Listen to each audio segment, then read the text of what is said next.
Hey everyone, today I'm joined by Ignacio Esteban. He's a former ATF agent. He did a lot of undercover work for the government. He's now retired and he's an author and has so many books and so many stories. So if you want to learn more about him, I'll put a link in the description below of all of his books. He got like 44 of them now he's working on. So And he's got, counting. yeah, so he's got plenty. So if you want to get more interesting interviews like this, please hit subscribe. And without further ado, thank you for coming on, Ignacio. How you doing, man?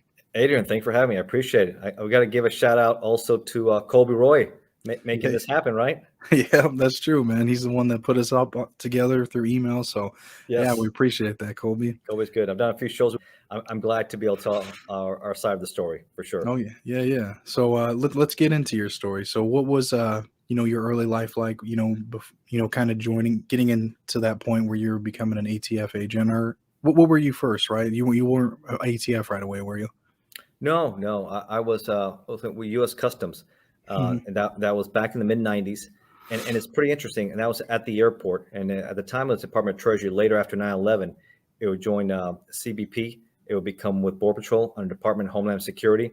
By the time it was Treasury, and it was interesting how I got into law enforcement because my background really I had a bachelor's degree in political science and history. I studied up in St. Leo University up in Tampa, which is in Florida, and I was working on my master's degree at FIU, which is Florida National University in South Florida, Miami.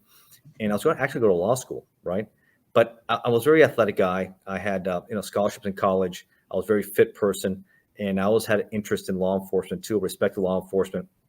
I love the movies, that came out with the Untouchables and all those great movies that came out. And I decided to put in for some of these federal jobs because it'd be nice making a lot of money now instead of going to debt in law school, because law school is pretty pricey, right? Even back then, it was about $20,000-$30,000 a year. So I put in for customs and had a background. They were looking for Spanish speakers and those who understood Latin American culture. And of course, my background with international relations was perfect. So I knew the cultures. I knew because 90%, I think like 85% of the flights coming into MIA were from Latin America. So it really was beneficial to have custom officials who spoke Spanish to interact with people coming in, especially with smugglers and everything else that you're dealing with. So that was very useful. So I put in for it and I got picked up. So in the mid 90s, I started working with customs and, and with that kind of law enforcement, you're dealing with the border and everything that's happened there. So you don't have to develop probable cause, right?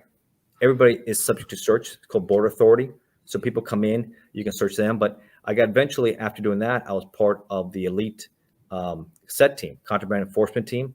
And at the time, they were doing some of the biggest seizures in the country in the mid 90s. 80s was crazy, but 90s was even crazier. And we were part of seizing all this, cocaine, like, hundreds of pounds coming in all the time, heroin coming in. You name it, people smuggle in through fish, through the flower stems. They would put it in the straws and stems. I mean, very hard way to detect these things, very creative, because that's the Well, way the cartels in Colombia were operating. The Medellin Cali cartels were pushing everything through the airports and seaports, as opposed to now with the Mexican cartels, which are trying to go through the land borders. And they have taken oh, over pretty much what used to be the Colombian cartels. Now the Sinaloa and the CJNG, they're pretty much running operation. They're working with the FARC, which is a terrorist group. Used to be a terrorist group, but they're still running a lot of cocaine through them that gets it through us over here. So that was interesting work. I also dealt a lot with, I mentioned before other shows, swallowers, people that will swallow the pellets full of cocaine and heroin. And you could look at like someone could fit in a few pounds of cocaine and heroin in their stomach.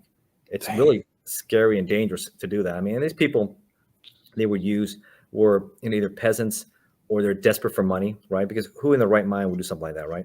But Right, yeah, that's that scary. it's scary. It's such a long process. It's a dangerous process to do it at all. And I was part of that team, which was like a rover team that I could detect on their breath, the latex from Oh, swallowing okay. all that, and So or what they're drinking.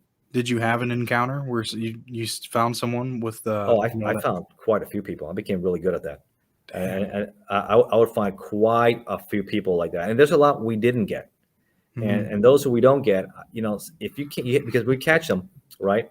We have to take them to the hospital, Jackson Memorial Hospital there. And it's a process. You have to take laxatives. You have to watch them. You have a team around this person. Remember, they have these drugs inside them.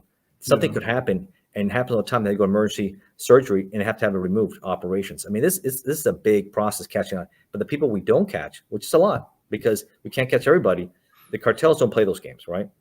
You're in a cheesy hotel somewhere. You got to be able to pass these things quickly because most people can't. It just doesn't come out. They're gonna put a bullet in your head, and then rip you open, right, and take their product because that's what they care about.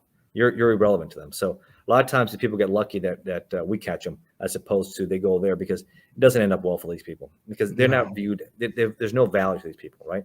They're just a commodity being used, and the cartels have, and you know how they operate. And anybody in your audience can look in there. They're absolutely ruthless, brutal, and I've written books about how vicious these guys are. They're bloodthirsty. They don't care, and they use and abuse. So that was an interesting time with customs. A lot of big seizures, like I said, hundreds and hundreds of pounds. I mean, I think one of the biggest ones I was part of was over 800 pounds in the fish, big tuna and grouper coming from Ecuador. And so you had the block of ice inside the fish, right, next to a block of kilo.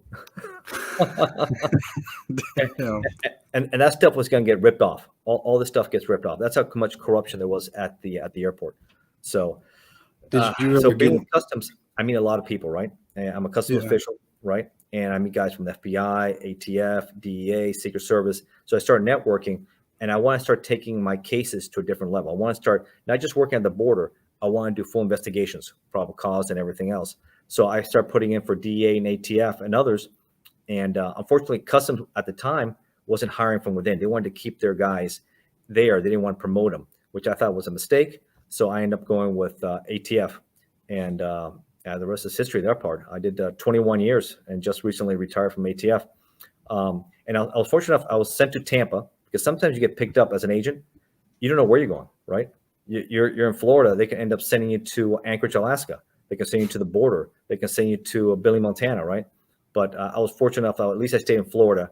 I was in Miami. I think it was better in some ways because I went to St. Louis University up there and had studied, so I knew the area. So that helped me with my investigations, and that's where it led me to working a lot of undercover cases. What were some of your, I guess, ones that stood out the most to you that you did for undercover work while you're out there? Yeah. So you start gradually, right? It's a process. I was fortunate. I was in a group that did undercover work. So you have to develop your own style. I spoke Spanish. I didn't sound like this. I had my hair a lot longer, all like my back. I had a huge beard. I think if your audience can look at some of the pictures I have posted from other shows, you can see how I used to look. And you have to fit the role. And my English was broken. I didn't speak very clearly English because I wanted to think I just came from Cuba, right? I've been here for 10 years. My family, my grandparents, great-parents are Spanish. They came to Cuba, and I'll talk more about. Then after Castro and the communists, they came over to the United States. And I was fortunate to have been born and raised in this great country. They give us opportunities while other nations obviously do not. So I developed the style, and I started working undercover work within a few years because you have to be comfortable with it. It's not easy to go in there. And once you're comfortable with it, I dealt with a lot of repeat violent offenders. I dealt with gang members, armed drug dealers, international traffickers, domestic traffickers. I even helped work cases with murder for hire cases, armed home invaders. I think those kind of cases stand out. When you're dealing with guys who are actually doing home invasions, they're looking to do a lick, right, a robbery of a cocaine stash house, right, that's loaded, that's being protected by cartel members, what have you. Those are guys, because most guys I talk to in my profession, they want soft targets, right? These guys weren't looking for soft targets. These guys wanted to hit guys who were armed because they said, hey, I can rip 15, 20 kilos. Man, that's a pretty good lick, right? Right, yeah. Very good lick. Yeah, they want to do that robbery, and they want to do that. So, but those are dangerous people. So those kind of operations, you have meetings with these guys. There's conspiracy cases. You're dealing with them, but they're gung-ho. And the day of the takedown, you have the SWAT team because these guys are ready and they're ready to do this. So it's dangerous work. So for sure, those kind of cases stand out. And, like what was kind of the process, because you couldn't, commit any violent acts, right? I mean, you were working right next to these guys and, say if they wanted to go do a robbery like this, I mean, did you have to like call your team in or before this went down or? Yeah. If you're talking to these guys, you're meeting with them and you're planning to do this fictitious robbery, right? If they're going to plan to do something else, obviously they have to be stopped. Any act of violence, you have to stop them from doing it because the most important thing is you got to protect the public, right? Yeah. So once you get any information like that, so that's why these cases are dangerous and tricky because if they suspect anything, hey, what stops them from trying to shoot you? And they say, oh, this guy might be working for the feds or the police or something, right? Yeah. So it's not easy at all. So I did a few of those.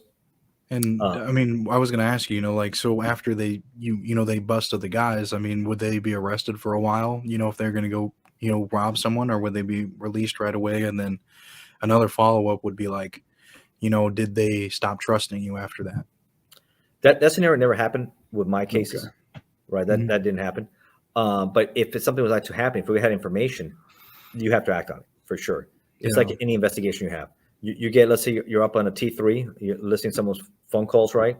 Mhm. And you have probable cause, and you got through affidavits, and also you get information these guys are going to try to kill somebody. You got to move on that information, right? Right. Yeah. So anytime you get any sort of information, any way, you got to move on it, try to protect the individual or the public from some violent crime from happening. That's what our job we do. So it's not easy. It's a fine line because remember, I'm pretending, right? I'm not a bad guy, right? I grew up in Catholic schools, right? And now all of a sudden I'm dealing with these guys in their backyards who these guys are, a lot of them are thugs, right? They grew up in this culture and you're fooling them to think you're something you're not, right? Now I'm trafficking weapons for these organizations and I'm moving outside. That was my cover story. I'm moving a lot of stuff, also by product because I also make money on that. So you got to play the game with these guys to see what they're looking for and know what they want and what they don't want. So Right. there's a lot of psychology to it also, no doubt about Yeah. that. And that's what I was gonna I was gonna ask you, like, so what was your process of approaching these guys, and did like how would you build your character to make them believe you? I mean, like, would you run into them at a bar or something, or A lot of cases are informant driven, not all of them, but you have a good informant, confidential source, right? Right. They can open doors for you, they can make introductions, they vouch for you. It makes it easier to deal with these guys. So you have good sources. They say, hey, this is an active home invasion crew that's going on. These guys are looking to do another hit, right? You can make an introduction, and then it's all of a sudden makes it a lot easier to facilitate the meetings. What else is going on? So it's hard if you don't have that. It's almost impossible sometimes to do these kind of cases cold. That's just part of it. And the same thing applies when you're dealing with international firearms traffickers. When you're dealing with guys who are doing repeat violent offenders, gang members, informants are gold. But like I said, it's a two-edged sword, right? If informants can make you, or they can break the case too. Because the worst informants are the ones who can't follow direction or instruction, and it can really compromise the investigation based on their actions, right? Mhm. Or they're playing both sides. Yeah. They're giving information on arrival, right? Yeah. But they're doing things on the side, and you find out. Well, now you can't be a paid informant. Now you're going to be a cooperator, and now you're going to work off your charges. Yeah. So, and if you mess that up, it's going to be even worse for you. Then you get blackballed, and you're not going to be used at all. So How it's how would it's very yeah, tricky work, to how say would the you least, Adrian. yeah, how would you guys go about making an informant, or getting a guy to want to do that? Would they just like, because like you said, it would be like a cooperation, or they're getting paid, so Right. If kind of they're explain that. cooperating, they're working off their charges, right? Yeah. They want less time. Right. That's simple. You talk to the attorney and they say, this guy wants to cooperate. He's looking at, let's say, 15, 20 years on his gun charges, and he wants to work that off. So he wants to see what he can do for you, right? Mhm. And a lot of times you get people who want to be informants, right? They think, ATF pays in the middle. I mean, I think the locals pay less, and others pay a little better. So you have subsistence. But these are sometimes street violent cases, but they still pay better than what they were doing. But you have to be careful. Like anything else, sometimes they want to play both sides. They want to make money with you, and they want to make money hustling when you're not looking. And that's a big problem. Yeah. Because that's when everything starts to change. Yeah, yeah. He's also a criminal and pretending to help the government, and that's not gonna fly. Right. So, and when that happens, then he's now be a cooperator if he's lucky. So, what was kind of your character? I mean, did you have a few different personas, or what would you go by? I went with obviously Hispanic background, Right. Cuban, right? I had a certain look, I had long hair, big beard.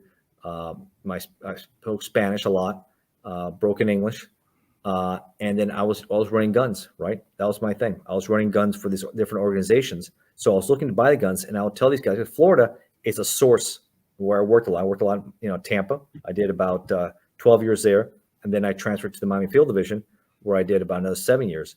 So Florida is a major source of weapons within the state in the United States and internationally.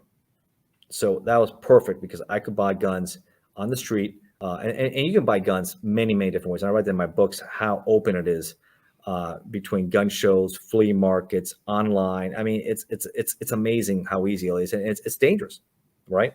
So, and all these characters, and all these people were very, like I said, violent felons who were also trafficking guns. So you're buying guns off bad people, and you tell them, "Hey, don't worry about it. There's not gonna be a body on this gun, right? I'm not gonna shoot anybody or kill anybody. I'm just moving product. I'm making money," and they like that. So I'll be able to buy a lot of guns for a lot of different people like that, and also buy some drugs too, because I also make some money doing that, where I would move the drugs outside the area. So I wouldn't be competition for them. Oh, okay. So they weren't really too worried about, So I wasn't you know, competition for them. I'm just here to help right. make money, and I'm not gonna cause you any issues with that. Yeah. So those are the things you got to think. You got to think of the details. To be a good undercover, you really got to think of the details and work it out to be successful. But also with ATF, since we're a smaller agency, some guys, they're fortunate enough, they can just do the undercover work. But I had to multitask. I was the undercover. I was a case agent. I did the property, vault custodian also. I did my own workup for intelligence. So I wore a lot of hats as an ATF. So I learned how to multitask. Maybe that's why with my books, I do the same thing. I self-publish, I write it, I edit it, I do my own covers, I do my own marketing, I do my own shows.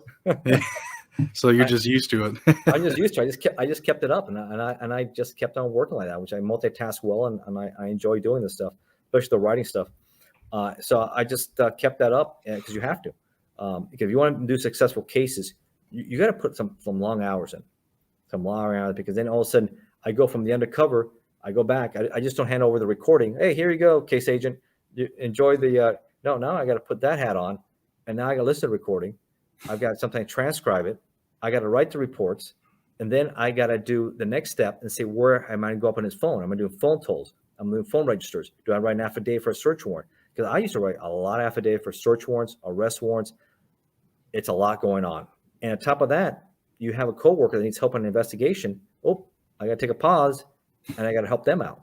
So it's not just me doing my cases. I got to help my coworkers too. So it's a lot of time, a lot of work. You got to be good at multitasking. So if you're interested in being an agent or working that, and those are skills I suggest you have. And also get through the academy is also good to be fit also. You have to work out and all that too. So a lot of things going on. So interesting career, good career. 26 years of it, federal law enforcement, between 21 with ATF and 5 with customs. So after doing, and in my book, by the way, ATF Undercover, I go into a lot of details about these cases, right? You like about the home invasions, you like about the undercover stuff. I go a lot about that, and not just about cases, but the good, the bad, and the ugly of ATF, so to speak. I talk about the waste, fraud, and abuse. You have good supervisors, bad supervisors. Nothing's worse than putting a good case together and having a bad prosecutor not fulfilling their part, and the case goes bad because you put a lot of work on it. You have a bad prosecutor, you don't have success in your investigation either. So there's a lot of things people don't realize what goes into being an agent and being successful. And I talk about that in my book, and they're out there. And also, my personal life, and also I give solutions to some of the problems we have. I think about with mass shootings, dealing with violent criminals, and firearms trafficking, things that we need to tighten up to do a better job with some of the problems we have. So I think if you're interested in those things, I think you'll like my books. Like I said, they're not super long. That's my longest book. That one took me almost 5-6 months to write, but I took on and off about it. But I want to get it right, all the details. There's a lot of stuff about cases and dates and how things went down and what kind of weapons. There's a lot of things in there. So it's a little different. So that's why I think your audience will like it. So. Yeah, no, I agree, man. Did you ever write any books about, any of your cases that you did? In my autobiography, yes. Okay. What were some other cases that you were involved with? Oh, wow. I got quite a few in here. I dealt, like I said, with a lot of repeat violent offenders, right? Mm-hmm. And one of the guys, he was, and I'll give a little background about him. You're looking now at like 1980, right? And he was involved in a shootout with the City of Miami police. He was driving a car in a high-speed pursuit, high-speed chase, right, with the police. And he has a guy in the passenger seat. So he's driving. Police are chasing him, right? They're involved in shooting back and forth. And they slam the brakes, and the police slam the brakes on their car and their cruiser, and they fall out of the vehicle. He positions the car a certain way so the passengers can open up on them. Lucky for enough, they didn't kill the officers, right? They catch him a few blocks later, and he only gets for this attempted murder and 2 Leos, and he has a history of attempted murder on others before. He only gets about less than 30 years, all right? Damn. So you look at 1980, right? Now we fast forward to 2010, 2011. I'm working undercover. I get a phone call from a guy I've been buying dope and guns from, and I did a lot of cases in this area. This is north of Tampa in an area called Pasco County, right? And he was saying, "Hey, listen, I got some more guns for you because I already bought quite a few." And he has a good history himself for stuff he's done. But these guns are hot, and this guy I'm working with, he wants to talk to you. So he said, "Hey, his name is Chino." I said, "Oh, okay, Chino." So him and I start talking in Spanish, and he tells me, "Et arma, they're very hot. They're caliente, right?" And he starts talking to me. What do you have? He tells me the rifles, handguns, all the calibers. So I said, okay. We start negotiating prices, but he said, I want to sell them immediately. Well, these are the things you got to balance, right? You're undercover. Obviously, you need to set operational plans. You get a team set up. I have an undercover apartment that's all wired, but I need time to set it all up. So you got to, in your head, I got to buy myself, a day or two. Say, no problem. Give me a day. I'm out of town. You always got to play something in, and then boom, you do it. So we negotiate price, and I set it up for the undercover apartment because I've done a lot of deals there. I have it fully wired up, which is nice, which is in Pasco County. That way I have video, audio, because the thing you want to do for the jury is you want to present the best evidence, right? Right. You want like almost a movie. And the prosecutors appreciate that. You make it a slam, as they call the term, a slam dunk, right? You have these guys who are felons, possession of guns, drugs. There's no questions. This is what they're doing, right? Make the case as clear as possible. And that's what I always try to do. I had a 99.9 success with my investigations because I always had recordings. I wanted to be clear. I didn't want any entrapment issues. I wanted to say, this is something they're doing. They're reaching out to me, right? They're Right. actively doing this stuff. All right. So we set it up. A few days later, they come in. They show up in 2 cars. The guy I've been dealing with and this guy, Chino, right? And he has a pickup truck and one comes in a car, and he has a dresser.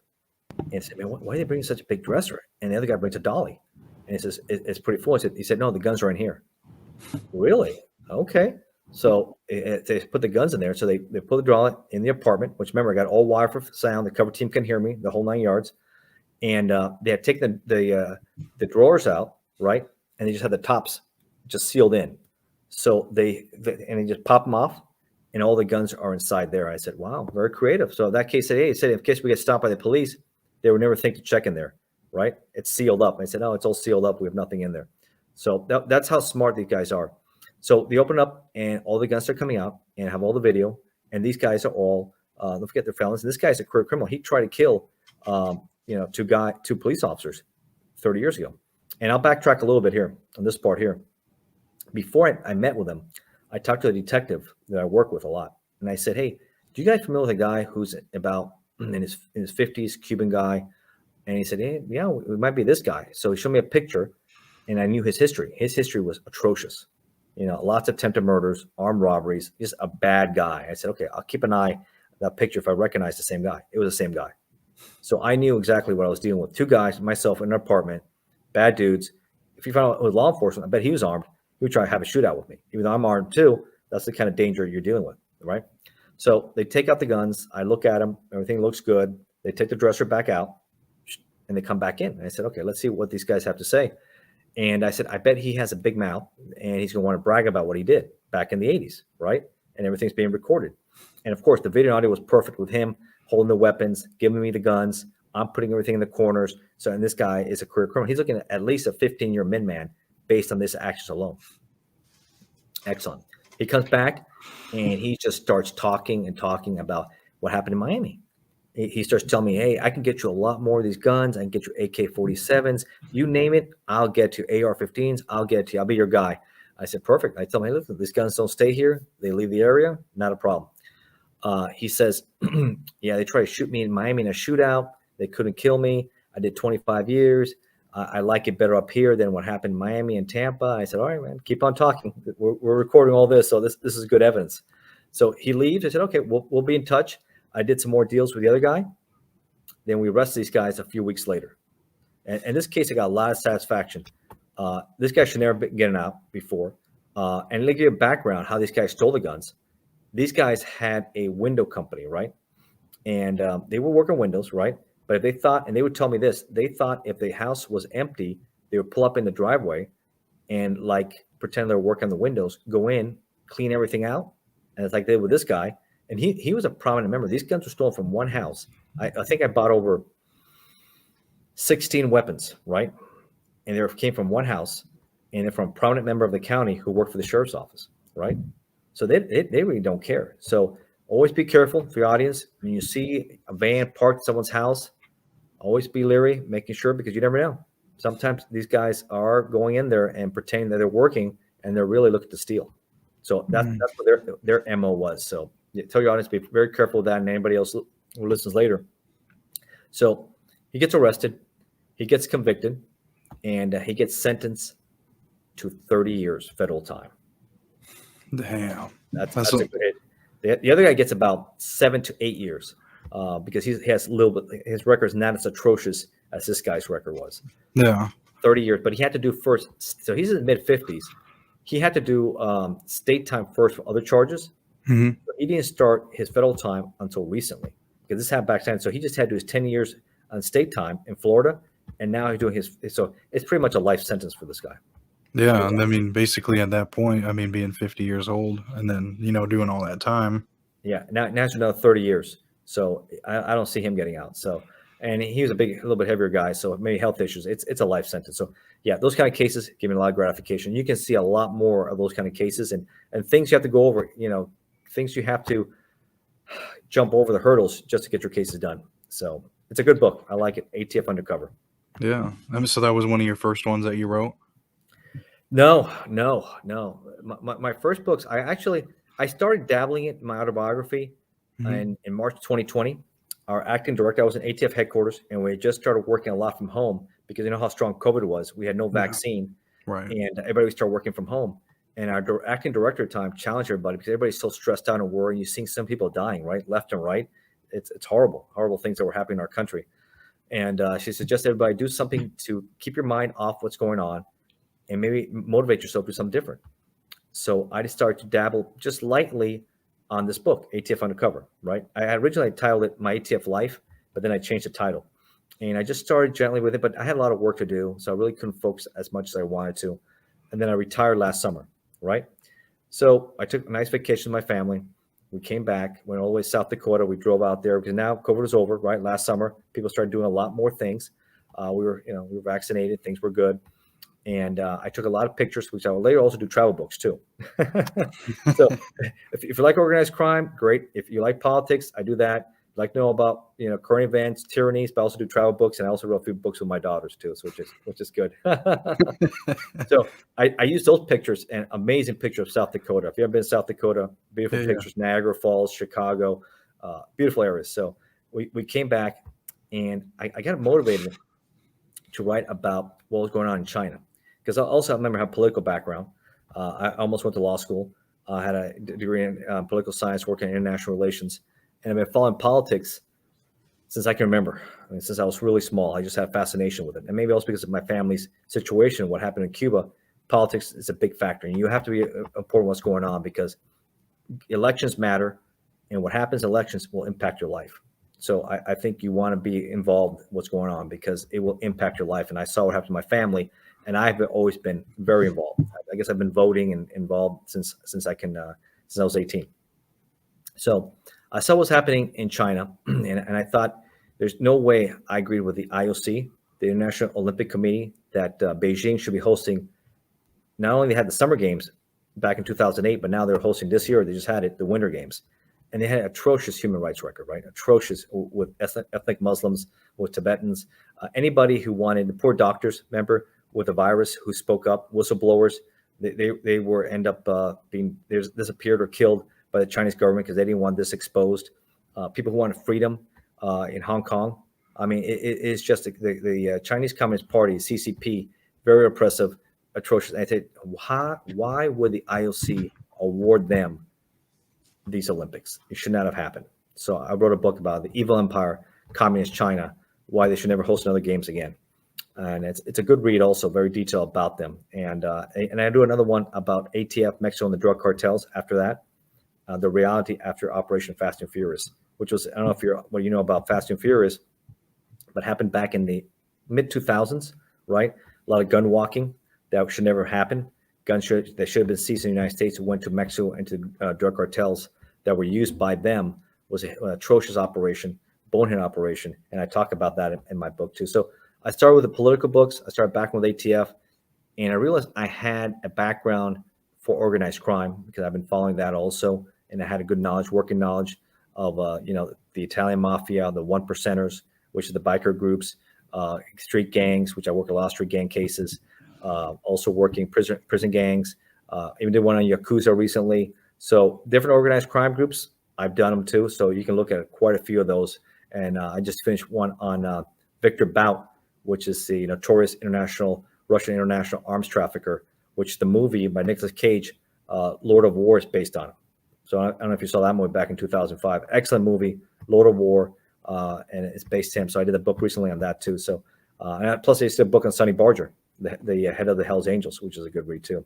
So a lot of books, man. I've been getting on fire with a lot of books, and I just recently started doing these shows too. Yeah, I know.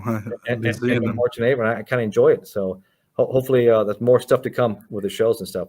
Yeah, I did want to talk about one of your books too. With the Castro and the Jewish mafia and the Chicago outfit and the Trafficante family. So, what we can do is talk about that one. Because you wrote a book about it. What was that whole situation? Kind of just break it down, and for me and everyone else that doesn't really know about that. Yeah, I mean, I knew a little bit about it based on my family's background, right? Right. My grandparents were Spanish. They came to Cuba, and they would deal with the Castro and the revolution and the communists firsthand, and it will lead them also leave the country, not only the mafia. So I know maybe audience may have watched the Godfather movies, right? The scenes about in Cuba are pretty very authentic that they have there. They have the scene at the New Year's Eve party, 1959, right, where you see the airplane taking off, and you see Florencio Batista. He's heading out. He's a corrupt dictator at the time. That's the way it happened. Once, and I'm going to tell you the background of the whole film, but once Castro and this is fighting the Cuban army, the rebels won, it was over. So just like that, from being the mafia and everybody else having control, it pretty much collapsed very quickly. So how did things end up that way? That's the key, right? How did it get so big, and how did the collapse happen? And it happened very fast and furious, unfortunately, and it was the end for everybody. And as I say, Castro became the ultimate mobster himself. He had control of the island. He became more powerful than any mob boss ever was. That's how, because not only does he has a military, but he has the Soviet Union on his side, right? The Soviets become on his side. He has he has law enforcement. He has control of everything. So let me back a little bit. So it's called Castro and the Mob. It's a good read. Why did the mafia get involved in Cuba, right? That's a question. I mean, they were in Sicily, the Italians, right? They came to the United States. They have out there. A big issue was Lucky Luciano, right? After the Second World War, he was obviously head of his family, Luciano crime family in New York City. But the agreement was he was convicted. He was going to be deported. So in 1945, he gets deported after the Second World War back to Sicily, right? So he's back to Italy, and he starts developing a lot of connections. And he develops a connection where he develops a very good heroin connection from North Africa. So this is important because the mafia was kind of more into gambling, extortion, and other stuff. But this would push the mafia big time into heroin trafficking, really big, lucrative money from them. So he wants to start, he wants to have a major conference, but he can't have it like he did in Atlantic City 10 years earlier, right? They have the major Atlantic City conference because he got deported now. He can't now. So he has Frank Costello acting for him, head of the Luciano family, which would later change names. So he decides that Havana is a perfect place because during Prohibition, Havana was used by a lot of people to bring in alcohol to the United States. Rum runners, right? Alcohol runners, bootleggers, right? Back and forth. So he knew those routes existed. He wants to have a major conference. It's called the Havana Conference in 46. So he goes out there to Cuba. He finally gets into Cuba. He has to be careful because remember, the United States doesn't want him anywhere near the United States because he's been convicted and they deported him. This will become a who's who, bigger than Atlantic City Conference of people showing up. They do it at the Hotel Nacional, which, if your audience wants to look it up, it's a palace. It was built in 1930. Gorgeous, gorgeous, built with all the amenities you could imagine, right? Right? Chandeliers, you name it. A view of the water and a view of Havana. Amazing. And it's still in pretty good shape today, but it's not as well maintained as it should still be, right? But it's still around, which at least for historical purposes is important. All right, so you have all the crime families come in to Havana in 46. This is December 46. They all come in there. You have the Trafficante family, but he also wants not just to be Italians. He wants to create an international crime syndicate. He wants to bring into Spanish, the Jews. He wants to bring in Jewish families. He wants to bring them all together, working together. So you have Meyer Lansky there. You have other Jewish gangsters there that show up. You have Carlo Marcello from New Orleans, his family. He's there. From the outfit, Sam Giancana represents the outfit, right? He shows up to the meeting. Important person to know because he'll come important what happens in Cuba with Castro on the road. So remember Sam Giancana. All the New York families come in. Even Frank Sinatra was documented to be there. So that he showed up. So you see a lot of ties. Sinatra always with the Mafia. It seems like he's always around those guys. So that's interesting. So three things come out of it. He says, I've got this major source from North Africa to bring heroin in. There's going to be a lot of money in there. They were first hesitant, but then he exposed how much they can make of it. And he says, yeah, you're right. Now that prohibition's gone, this is illegal, and this is a lot of money in it because the black market just feeds on it, right? With drugs, just like anything else. Alcohol, there's no money anymore. It's legalized. It's hard to make money. So this is where they go for. He now can't be the head of the Luciano family because he's out, but he wants to be the boss of all bosses for the commission. There's a lot of back and forth about it. Frank Costello and others help him win the vote. He becomes the boss of all boss. So luckily, Luciano then becomes the boss of all boss. And then, of course, he wants to create with these other mafia families and these other groups, ethnic groups, working together to be together. So he says Tampa with the Trafficante family, because they were there, junior and senior, were there.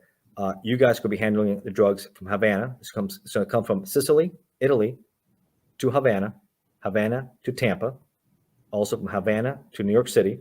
The New York City families will handle that, and from Havana to New Orleans, and then you'll have the Marcello family take care of that. So he has a pretty good network. What's going on there, and they thrive. They thrive not only with the drugs, but they build a casino mecca gambling out there in Havana, and it's mafia owned. You have this corrupt dictator, Florencio Batista, right? We have Meyer Lansky, Trafficante, and all these guys. They have them pretty much. They pay them a percentage of what they make, right? They have them under control. In fact, it gets so bad that even this dictator Batista, he even puts Meyer Lansky on his board, like a czar of gambling casinos. So he's even getting a salary on the Cuban tax dollar. I get a mafia guy on the board there, which is unbelievable. That's how corrupt and bad things are. So, people can look at pictures of Havana and in the heyday in the 50s, and a lot of Americans, a lot of people from all over the world. But those things didn't sit well, I guess, with Castro and the rebels, right? They were very anti-American, anti-capitalist, anti-imperialist, right? And they feel like the United States and these people have taken over their country. They're not happy with what they're seeing in their own country. So the rebels, they come back and they invade, and they're in Sierra Maestre, and they spend a few years battling with Batista's army, right? Back and forth. Eventually, it breaks bad for the Cuban army, and Batista loses. But a lot of these guys, the mafia guys, their mindset is, okay, they really didn't understand Castro, what he was. Their mindset is, okay, we bought, and this guy, Batista, was corrupt, right? We exchanged one corrupt dictator for another corrupt dictator. We'll probably play the same game this guy did, and we'll pay him, same percentage we were paying this guy and everything else, and give him allocated some amount. They come like everybody else. A lot of people did, even though my family knew what he was. They misplayed their hand on this one, completely underestimated and understood what he was. So Castro and his rebels win the war against Batista and the army, right? And they come in, and I think Meyer Lansky realizes once he sees Batista leave, just like that scene I was talking about from The Godfather, it's over. He's on the plane. They're celebrating, and he's heading out. Like he gave up. And a lot of guys are shaking their heads and said, what's going to happen here? Well, a lot of bad things are going to happen here now. Traficante thinks he can play ball with him. He decides to stay. Meyer Lansky, now, it takes him about almost a week because the island's like this, and he crosses all the way over to get to Havana, right? January 7th, he gets into Havana. Meyer Lansky decides, he was on the board because on the way from there, a lot of supporters for Batista's group were getting killed by the rebels in the firing squad, the famous picture of the firing squad. They're getting executed, right? He was tight with Batista big time. I think he realizes it's time for me to go. So, and he was a huge investor in the casinos in Havana Riviera. He had put millions of dollars in. He was making a lot of money. These guys were from the top, making a lot of money. All of a sudden, it's all collapsing, going down. And years and years of raking in the big dollars in casinos and gambling, horse racing, all the stuff they were doing. Traficante family, Lansky family, Meyer Lansky, all these guys. He has to make a decision what to do, and he decides to fly out to Miami. He leaves it all behind. All his wealth, everything he put in for, and it's over. Never to return back to Cuba. Traficante thinks maybe he can convince them to let them continue their operations. Doesn't end up well for him. Castro doesn't care for it because the second they take over, they're trashing the casinos. They're nationalizing everything, and it's over. It's over. They're taking control of all that stuff. He puts Traficante in jail, in a Cuban prison. So that's how much he thinks of him. So he sits in a Cuban prison, I will say less than a year. But he couldn't even go to a very powerful guy at the time in Cuba. He couldn't even go to his daughter's wedding in the August of that summer in 59, which was really a very elaborate, expensive, high-end wedding. So he's sitting now in a prison. The top of the food chain, now he's at the bottom. After he does significant time, he deports him out of the country. Never to return back to Cuba either, losing all his assets and control. So Castro now starts seizing all the Mafia's assets and everybody else's, the businesses, not just the Mafia, but businesses and hardworking people like my families and other families that leave because with Castro, a little background here, it's either you're part of the revolution, you're part of his regime, or it's going to be in jail, execution, or you got to leave because his way or the highway. So he becomes the ultimate mobster himself with Castro. So a lot of those things didn't sit well with the Mafia, right? They got pretty much hit hard. They lost millions and millions of dollars. Today it will be billions of dollars, right? They lost these hotels. They lost these casinos. They lost huge investments just like that. Complete misunderstanding the situation that was happening in Cuba. So they have NFL out. You see a lot of some of the money goes to Las Vegas, obviously. That starts growing. The fall Havana leads to the rise of Las Vegas. You have the Flamingo Hotel, Bugsy Siegel, right? Meyer Lansky is kind of behind that. You have all the money starts going over there. The Mafia starts going to Vegas. The Chicago outfit starts saying, hey, this is open. We want to start setting up stuff over there. Then you go the election of 1960, right? Kennedy beats Nixon in a very tight election, very close election. But he's not happy what's going on in Cuba. He knows Castro is a big problem. So the CIA sends up former FBI agent who was the private investigator for Howard Hughes named Robert Mayhew. He said, hey, reach out to your Mafia connections and tell them we're interested and we want to assassinate, we want to kill Fidel Castro. But don't tell them you're working for the CIA. And this has all been released in documents and the classified CIA reports down the road that you can read about later, which is pretty fascinating. The collusion between the CIA government and the Mafia to kill Castro. They both have enemies. It impacted us as a country and impact the Mafia. So it's strange bedfellows sometimes people make, right? And that's what you saw what Castro ended up making with the situation. So Mayhew, but make sure you tell these guys you don't work for the CIA. Tell them come up with a story that you work for this international syndicate, international group that lost a lot of money in Cuba and they want Castro dead. They're motivated to kill Castro. Okay. So he reached out to this guy, Johnny Rosselli, his contact out there, which is called Hollywood Johnny. He worked for the outfit, but he was working out of the West Coast. And he would do a lot of interesting things out there in Hollywood. He had a lot of big contacts with movies, producers, but he got convicted for extortion and he got hit hard with that. But he had contacts. So this guy Mahu makes the pitch to him, say, listen, we're looking to kill Castro. Do you have any guys in Cuba or anything that had connections to do so? And willing to pay you at the time, I think they were looking like $150,000, which is significant, which is probably over a couple million in today's standards. He said, yeah, I do. I'm not going to do it, but I'll introduce you some guys in Florida, in Miami, which will be later, it will be Sam Giancana and Santo Traficante from Tampa, which are the Tampa crime family.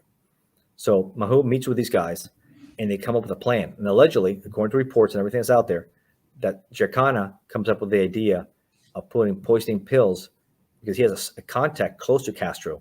And you're looking at early 60s, 1960, that can probably poison him while he's eating, drinking, or maybe even poisoning a cigar. Because Fidel Castro, remember, he likes to smoke a lot of cigars. He's famous for that. So they said, all right, let's try it. So after a few attempts, they try to poison Castro. They have their contacts in there. It doesn't work. It fails. So that's the contact they had there. After that, they said, all right, let's stop operations. They start the Bay of Pigs invasion of Cuba, where the U.S. tries to use Cuban exiles to invade Cuba to take out Castro. But unfortunately, Kennedy, there's a little politics here in what happened in history. He doesn't give the air support that's needed for the invasion to work, so it's a fiasco. So Castro wins. After it was 2 or 3 days, it was a complete fiasco of the invasion, and that doesn't work well. Castro gets nervous. He gets even tighter with Khrushchev and the Soviets, and he even had the famous Cuban Missile Crisis. We have missiles 90 miles off the coast pointing at us.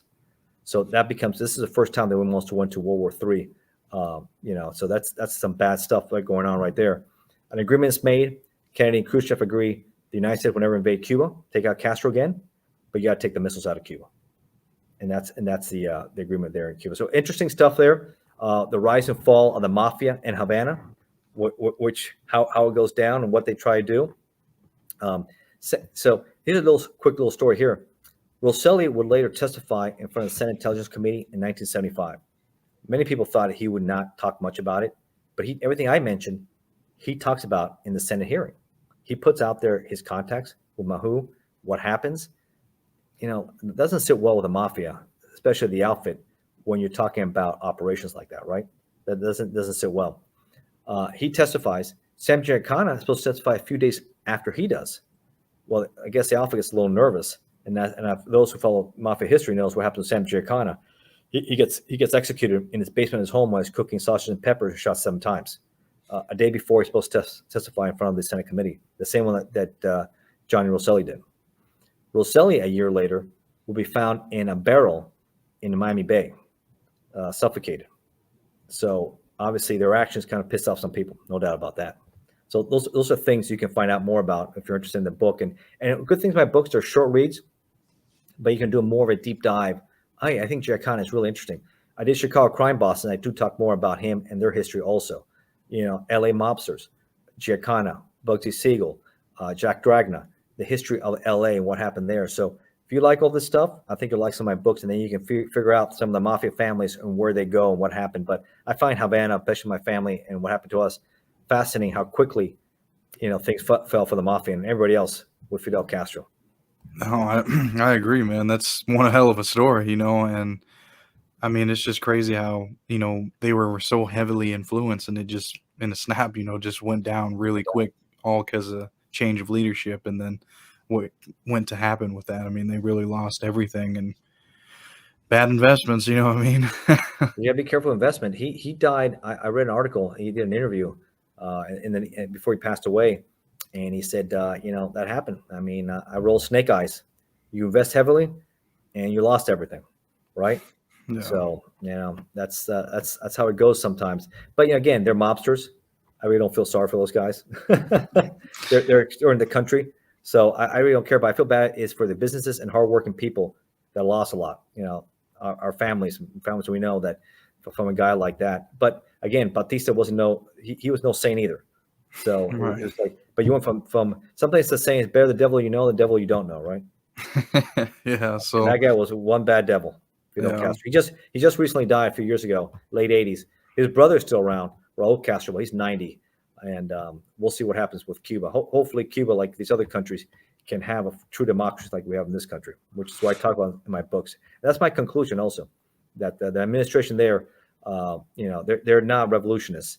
They're just communist bureaucrats. So Yeah.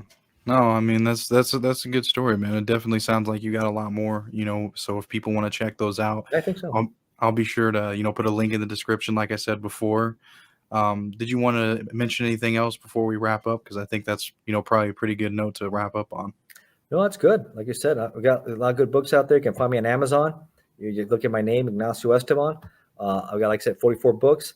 And if you're a Kindle Unlimited subscriber, all my books are free for you to read. So enjoy the books or look at the shows first. I've done quite a few, over 20 shows.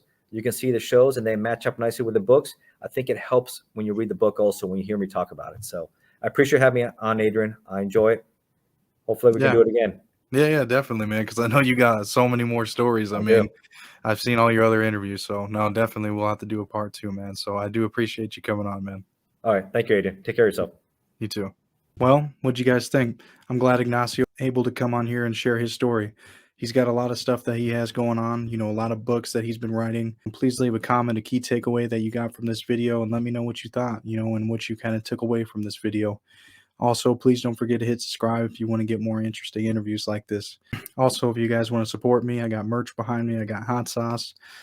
Also, the documentary is still in the works. I'm definitely been doing a lot of interviews. Ignacio is one of the people that will be on there as well, along with some other cops and AFT agents and stuff like that. Also, the mob experts and the mobsters will be on there as well. Please hit subscribe if you want to be the first people to see that when it comes out. It'll be on my channel and maybe other places, but for sure my channel. So, hit subscribe if you want to be able to get it right away when it comes out. And thank you guys again for watching. I appreciate it.